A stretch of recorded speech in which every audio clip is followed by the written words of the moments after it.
യുഗവരതൻ എന്ന് വിളിക്കുന്നത് ശരിക്കും എന്തുകൊണ്ടാണ്? കലിയുഗവരതൻ എന്ന് വിളിക്കുന്നത് ഭഗവാൻ ഈ ഒരു കാലത്ത് കലിയുഗത്തിൽ ഏറ്റവും കൂടുതൽ നമുക്കുണ്ടാവുന്ന പ്രയാസങ്ങളുടെ എല്ലാത്തിൻ്റെയും കാരണം നമ്മുടെ ലൈഫ് സ്റ്റൈൽ മാറിയതാണ് അല്ലേ. കലിയുഗത്തിൽ എല്ലാ ദോഷങ്ങളും കൂടുതലായിട്ട് കാണുന്നു. എല്ലാ ആൾക്കാരും നുണ പറയുന്നു, എല്ലാ ആൾക്കാരുടെ ഈ ഫുഡ് ഹാബിറ്റ് മാറുന്നു പറയുന്നു.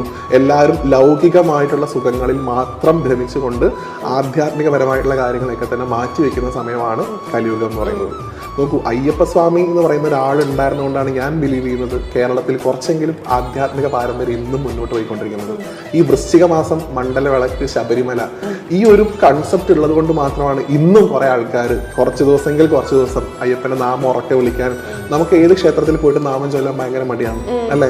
നമ്മളിങ്ങനെ കുരുമുല കേൾക്കുന്നുള്ള മടിയാണ്. കുന്താരം തന്നെ പറയുന്നു ഗുരുവായൂരപ്പന്റെ നാണം കൈവിട്ട് കൈകൂപ്പി സ്തുതിപ്പിന്നാണ് പറഞ്ഞേക്കുന്നത്. അങ്ങനെ ചൊല്ലാനാണ് പറഞ്ഞേക്കുന്നത്. നമുക്ക് മടിയാണ്. പക്ഷെ ഏതൊരാളും ഉറക്കെ വിളിക്കുന്ന ഒരു നാമയുള്ള സ്വാമി ശരണമയ്യപ്പ എന്നുള്ളതാണ് അല്ലെ. ഒരു മടിയില്ല വിളിക്കാൻ, ഒരു കുഴപ്പമില്ല അവിടെ പോയിട്ട് ഉറക്കെ വിളിക്കാൻ. അതെന്തുകൊണ്ട് ആ സ്വാമി എന്ന് പറയുന്ന ഒരു ചൈതന്യത്തിലുള്ള വിശ്വാസമാണ്.